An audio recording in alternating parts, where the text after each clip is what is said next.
কোথায় যে তিনি আছেন, কেমন ভাবে আছেন, কি প্রকার আছেন, কেমন তার কথা, কেমন তার চালচলন, কি করে জানে? কে জানে?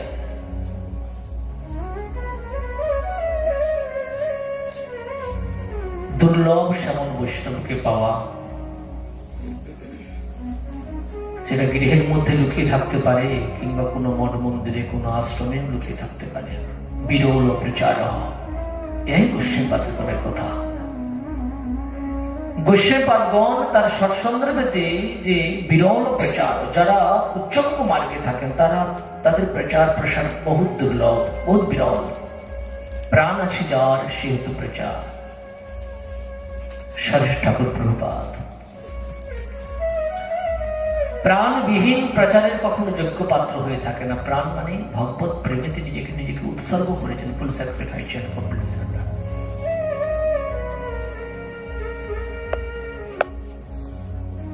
ডুবে যাওয়া, ডুবানো, আস্বাদন করে করানো, ইহাই প্রাণ। জাগতিক শ্বাস প্রশ্বাসযুক্ত প্রাণ আছে দেহে, এটা প্রাণ নয়, অপ্রাকৃতিক জগতের কথা। প্রাণ মানে কৃষ্ণ প্রেম, কৃষ্ণ নাম, কৃষ্ণ ভাবনাতে ভাবিত যিনি আছেন, সেটাই প্রাণ। ভাবনাই প্রাণ। প্রেম সেগুলো রাধে রাধে রাধে রাধে। প্রাণ আছে যার সেই হেতু প্রচার। অতএব তিনি যখন ভাবনাটা পেয়েছেন, তিনি আরেকজনকে ভাবনার মধ্যে ডুবাতে পারবেন। অতএব প্রচার।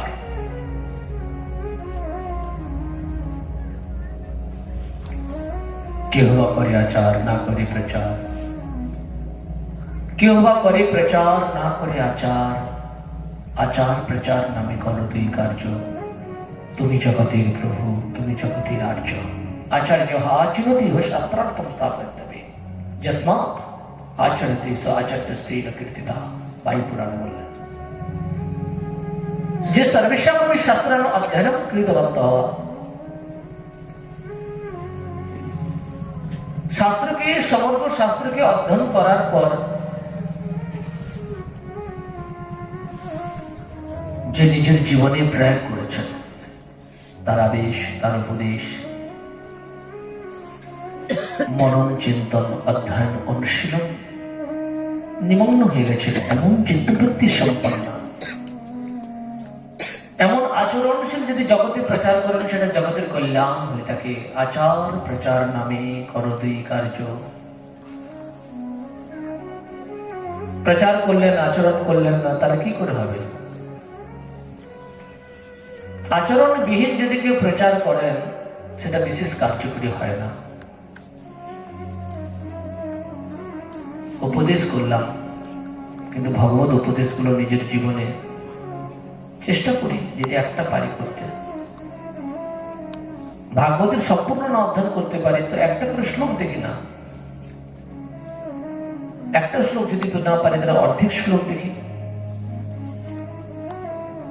কিন্তু দেখতে হবে নিত্যম ভাগবত সেবায়া। যদি ছেড়ে দিই তাহলে হবে না।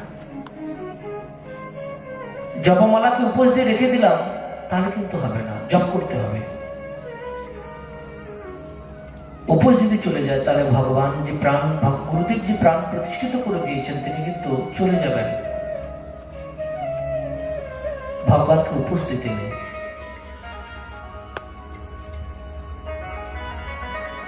তার নাম, জপ, ধ্যান, চিন্তন, এটা হচ্ছেন ভগবানের অতিরিক্ত প্রিয়, আর এটা আত্মার হচ্ছেন খাদ্য। ভাগবত অনুশীলনে আত্মা অনুভব করেন, কিন্তু আমরা দেহ দৈহিক নিয়ে ব্যস্ত থাকি, কিন্তু আত্মার কথা ভাবি না। এই জন্য সাধু সন্তগণ, মহন্তগণ তারা আচরণ করে জগৎকে বলেন, তুমি আত্ম অনুশীলন করো, দেহের নয়। এই জন্য ব্রহ্মার কাছে বিরোচন এবং ইন্দ্র গিয়েছিলেন। দেহের কথা যখন বললেন, জলের কাছে যাও, সেখানে তাকাও, ওটাই সব, ওরই আরাধনা করো। বিরোচন আর সুন্দর সুন্দর সাজে সজ্জিত হয়ে জলের দিকে তাকালেন, কি দেখছো? বলছে সুন্দরী রূপ দেখতেছি। বলছে ওটাই তোমার ইষ্ট, যাও, ওটাই আত্মনুশীলন। ইন্দ্র কিছুটা যাওয়ার পরে আসলেন, অসত্য বিরোচন তো চলেই গেলেন। ইন্দ্র চিন্তা করলেন, আমি সুন্দর বেশ ধারণ করে জলের দিকে তাকালাম, সুন্দর পুরুষ দেখলাম, কিন্তু যদি ওর কানা ছোড়া হয় তাহলে জলের মধ্যে তো ওটাই প্রতিবিম্ব হবে, তাহলে এটা যথার্থ নয়, আবার ফিরে আসলেন। এসব বেদান্ত দর্শন উপনিষদ ভাগের কথা। এই জন্য অল্পতে ভুলে গেলে হবে না, একদেশীয় কথা নিলে হবে না, একদেশীয় ব্যাখ্যা নিলে হবে না, একদেশীয় সিদ্ধান্ত নিলে হবে না। গুরু মহারাজ বলতেন, পণ্ডিতজি মহারাজ বলতেন, আজকে দীক্ষাগুরু এবং শিক্ষাগুরু দুজনেই অন্তর্ধান হয়েছেন, নিত্যলীলায় প্রবিষ্ট হয়েছেন, কিন্তু তার কথাগুলো কিছু কিছু কথা স্মৃতিপটে আছে।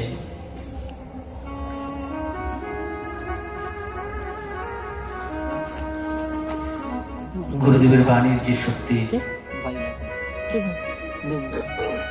পাশে একজন পাঠ করছেন,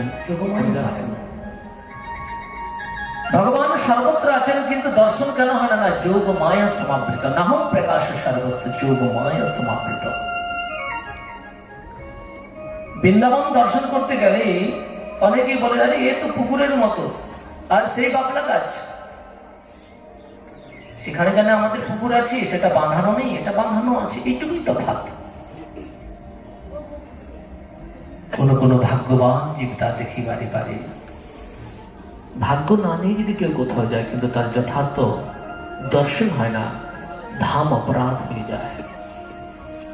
আর ধাম অপরাধ হয়ে গেলে ধামের স্বরূপ কিছু জানতে পারবে না। ধামের স্বরূপ স্ফুরিবে নয়নে হইব রাধার দাসী। এটা অতি সহজ কথা নয়, এটা মুখে বলারও কথা নয়, এগুলো তো শুধু আস্বাদনের বিষয়। কিছু মহাজন আছেন এখানে যারা খুব অনুভবী বলে অনুমান হচ্ছে আমার। ধামের স্বরূপ স্ফুরিবে নয়নে হইব রাধার দাসী। এই রাধারানীর দাসত্ব, রাধারানীর দাসী হওয়া, ভগবানের বংশীধ্বনি শ্রবণ, চাই যোগমায়ার কৃপা। যুজ্যতে যে ভগবতঃ সংশ্লিষ্টতে কৃষ্ণেন সংশ্লিষ্টতে ইতি যোগা। যিনি ভগবানের লীলাকে যোগ করেন, তার ইচ্ছাতে ভগবান যোগমায়ার দ্বারাই কিন্তু এই তার লীলাগুলো তিনি করে থাকেন। কিন্তু সেই লীলাগুলো নিত্য, শস্য শাশ্বত, সনাতন, সদাতন। তিনি নিত্য যে লীলাগুলো করেন, কারণ তার প্রত্যেকটা জিনিসই নিত্য, অনিত্য কিছু নেই। তার প্রত্যেকটা লীলা হচ্ছেন তার নিত্য। রূপানন্তা, জনানন্তা, ধামানন্তা, সব অনন্ত, সব নিত্য।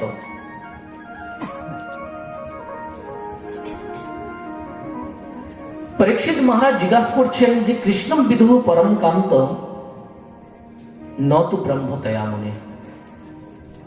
গোপীগণ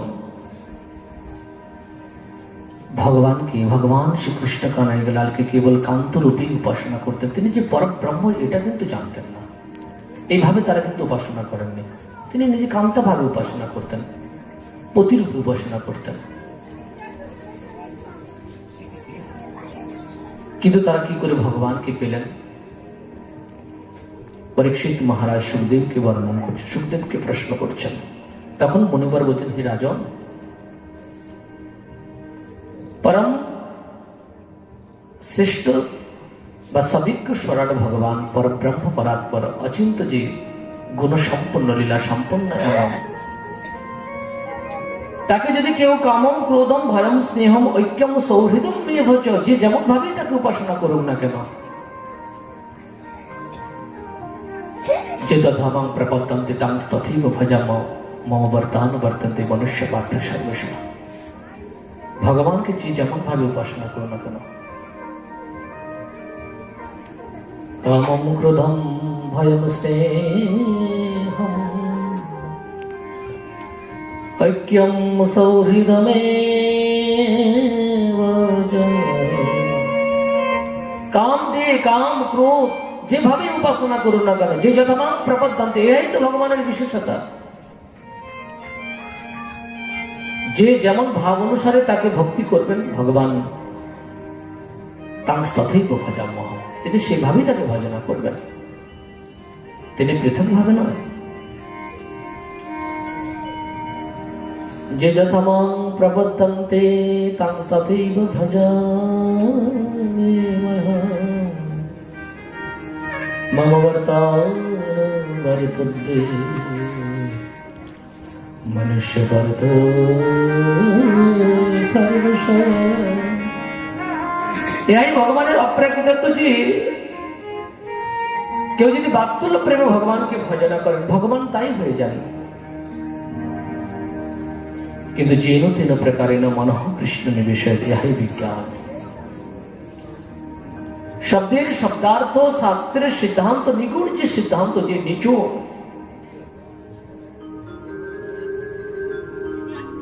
মনোনিবেশ করা।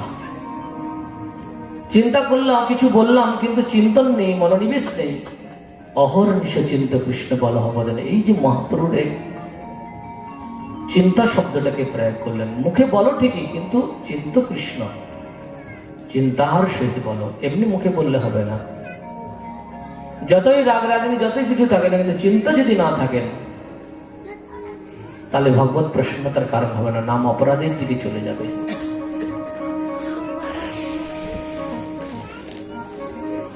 ভগবান সেই গোপীগণ যখন আসলেন, তখন ভগবান তাদেরকে বলছেন, স্বাগত মহাভাগ প্রিয় করবানিব।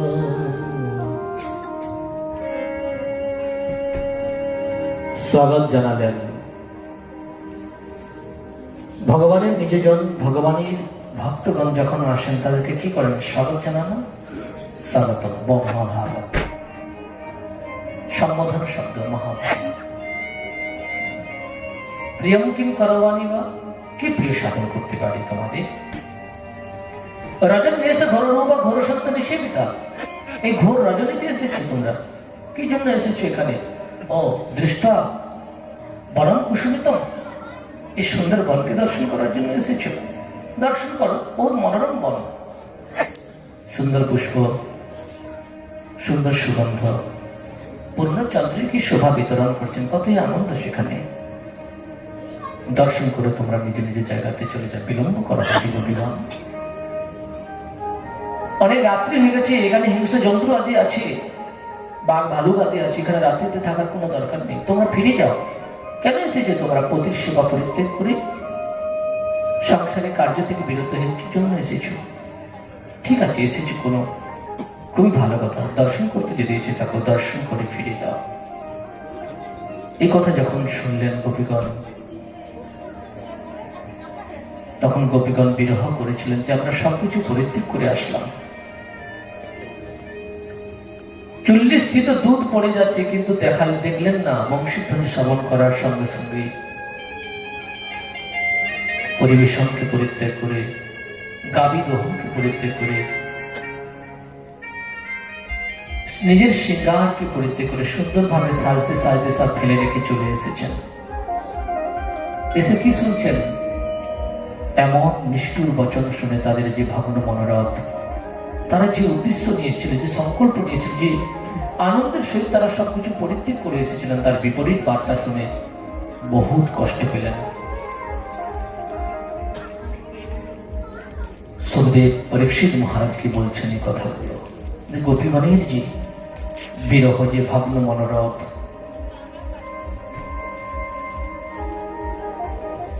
তাদের বিরহ দশা দেখে ভগবান আর থাকতে পারলেন না। ভগবান বললেন, এই গোপীগণের যে বিরহ, এই জন্য বললেন ব্রজগোপী ভাব হইবে স্বভাব, আন ভাব দূরে যাবে। ব্রজগোপীগণের ভাবকে আস্বাদন করার জন্যই তো এই মার্গ। এই জন্য তো মহাপ্রভু গোপী গোপী বলে ডাকতেন।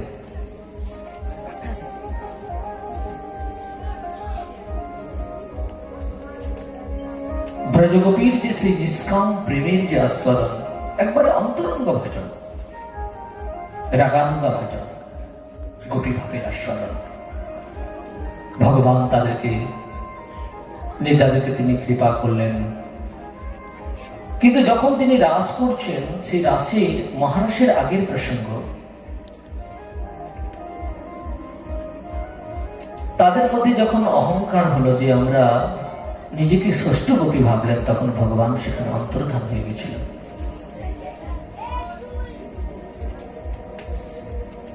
ভগবান অন্তর্ধান লীলা করেছিলেন।